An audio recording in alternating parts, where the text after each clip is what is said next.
Hello, it's me, Darlene Vlog.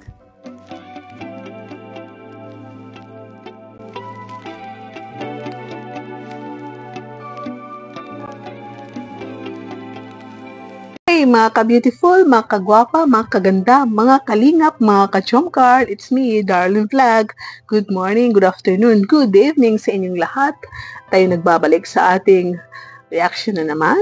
So mga kalingap, bago natin simulan, i-shoutout muna natin si Kuya Val Santos Matubang, ang ama ng kalingap, si Ate Edna Vlog, si Kalingap Rob, ang presidente ng Karipa, Berador, si Kuya Noli, isa sa Karipa at Kalingap Warriors, si Oriada TV, mga isa sa kapwa reactors, siyempre si Kalingap Chumar at si Carla Topular. Paki-subscribe po sila, pati na si Darlene Vlog. Thank you po! Nga po mga kalingap, isang linggo nang nakaraan ang masamang nangyari sa Naga, yung number 1 na typhoon na si Christine. So maraming napinsala, maraming buhay na nawala, maraming bahay na naanod, na wash out mga gamit dahil sa bagyong nangyari doon sa Luzon, Camsor.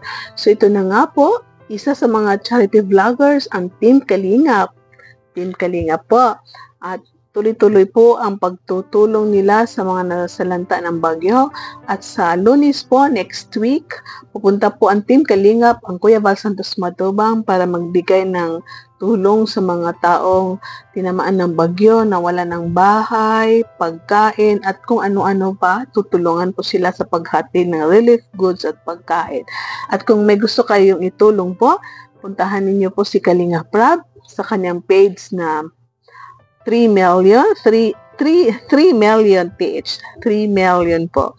At si Ate Edna Vlogs at si Kuya Val Santos Matubang. At bago kayo mag-send ng Gcash, pwede niyo silang tawagan. Huwag kayong maniwala sa nagme-message daw na sila si Kuya Val dahil hindi po totoo yun. Hindi sila nagme-message. Pag ni-message niyo sila na hindi pa ninyo sila kilala, pwede niyo silang tawagan at sila ay sasagot. So yan lamang po. So kung sino may gustong tumulong sa nangyari doon sa Naga, i-contact po si Kuya Val Santos Matubang, si Ate Edna Vlogs at si Kalingap Rob or kung sino man key boys ng charity vloggers na gusto ninyong suportahan sa pagbibigay ng relief goods. Sa ating pong Kalingap Mission Trip po, ito po ay sa mga kaibigan. Ito po yung massive bumpirsa po ng Kalingap, magduman tayo sa Naga, sa Camarines Sur po. At tayo po ay sama-sama tayo po na abutin yung mga taong nandoon. Pati nga pala yung bahay ni July Ponil, talagang sira lahat yung gamit. TV, sopa, sira. Nabasa sa baha, sa ulan, sa baha po. Lahat ng gamit ata, damit, bigas. Lahat po ng doon, refrigerator. Sira po lahat mga kalingap. Dahil sa bagyong nakaraan. Sa matinding pagbaha po mga kaibigan, lahat ng gamit sa bahay nawasak. Ganon. Mataas na lugar na yon, yung lugar niya, pero grabe po ang baha talaga sa Naga. Sa Camarines Sur. Kaya yung ibang bahay po ngayon lubog sa tubig. Wala silang halos makain po. Yung iba po, nakikiano nila sa barangay, sa local government, nakikihinging bigas. Ang gawin po natin po ay pupunta tayo doon para tumulong po tayo. Kaya ako'y nanawagan po sa inyo na tumulong tayo po ngayong darating na Lunes, maduman tayo sa Naga, sa Camsor. Si Kindred, nagbigay na sa atin yung grupo niya. Magkano? 20,000 pesos. Salamat po. Ito, basahin ko ito mga kalingap. Yung mga nagbigay po at tumulong. Sa ating pong 5,000. Mary Grace Young, 5,000.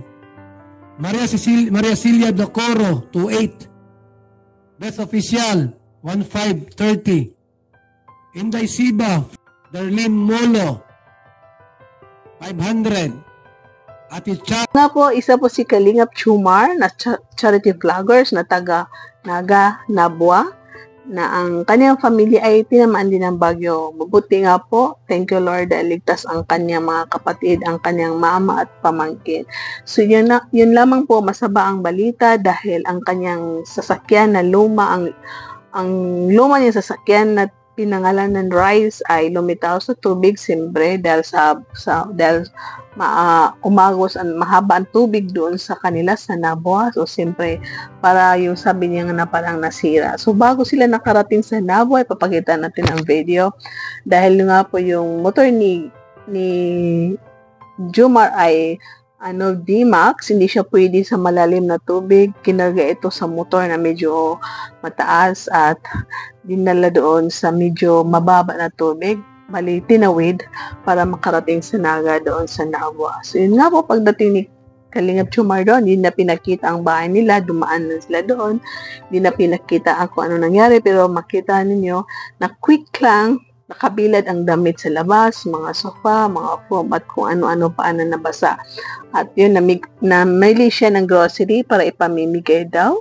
Baka may next vlog siya. Mamimigay sila ng pagkain, noodles, bigas, biscuits, dilata, ganun nga po. Kasi yun ang mabilis na pinamimigay pag may mga ganito. Dahil hindi ka naman, pag pumunta kayo dun sa relocation area o dun sa yung kung saan dinala yung tinamaan ng bagyo, walang gasol, walang magloloto. So kadalasan ay yun na lang po, uulamin mo na lang in noodles, sardinas, dahil madaling lutuin. So yun nga po, kung makita ninyo si Rice, ay parang ang putik na po sa loob. Siguro lininisan na ni Joel yon na medyo gumanda-ganda, pero kung ma-imagine ninyo pumasok ang tubig at putik doon sa sasakyan, ay masasabi mo sira na. Kahit nga ang bahay ni Kuya Julay, pinapala na ang lupa dahil nga po umabot na ata sa bewang ang lalim ng tubig noong mangyari ang bagyo sa Naga.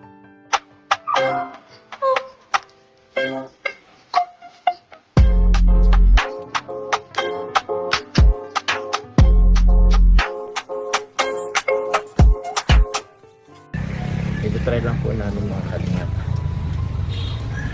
Ayun po si Coffee, oh. Pakita ko po sa inyo si Ice Choco. Ayun po si Choco. Ayun. Yan si Choco.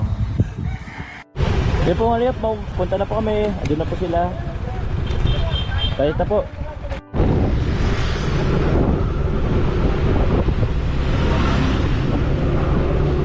Grabe, sobrang traffic mga kalingap. Sobrang traffic. Ayan. Tignan natin kung kaya. Kaya daw po ng scooter. Kaya lang. Kaya ba? Sada agikadi. Sa motor. Excuse me. Paano pag tinila? Kaya wag mo lalagyan.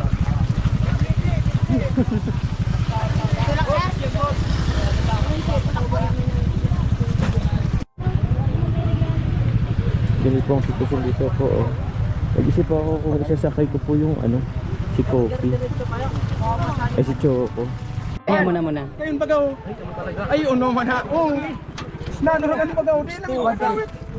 Ato nakakala. Bayar pagkala, ay bayar pagto wala. Di na ngani. Yo. Thank you. Oh, sakay boss. Let's get it on. Let's get it on.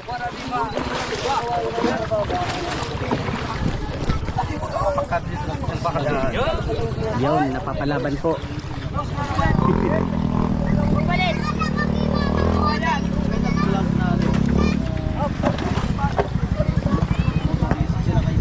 Ay, daw. Hindihan mo yan ha. Kaya saan? Kadawa pa.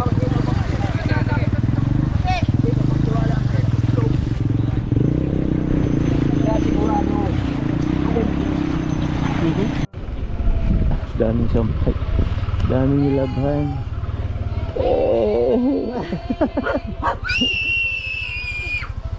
Susundin po namin si Bitoy sa sa kanto. At andun po si Rice sa kanto. Doon po nakapark. Itinaas po kaso naabot pa rin ng baha. For the vlog tayo. Sabel, oh. Hello mo na, Sabel.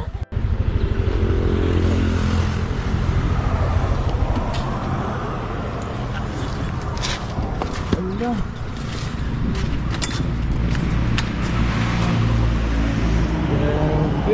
Grabe nangyari kay Rice. Grabe, oh, basa pa. Ay, hindi na to, ano to. Pwede parawad eh. Ay, di na, di. Oo.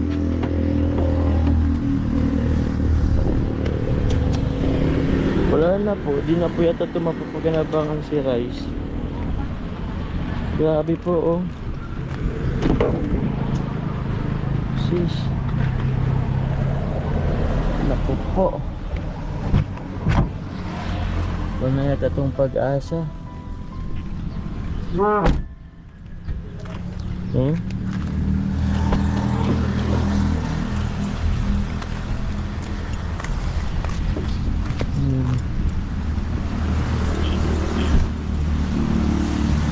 Ano ito? Nakuha namin?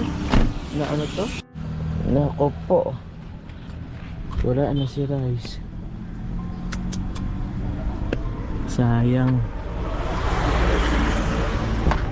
Nga po, kung sino gustong tumulong kay Jomar, i-contact na niyo lang po si Jomar doon sa kanyang page or kontakin niyo ang sinong mga tao na ma-trust para kay Jomar. So, dahil bawal ang online solicitation, kayo na po bahala kung sino i-contact ninyo na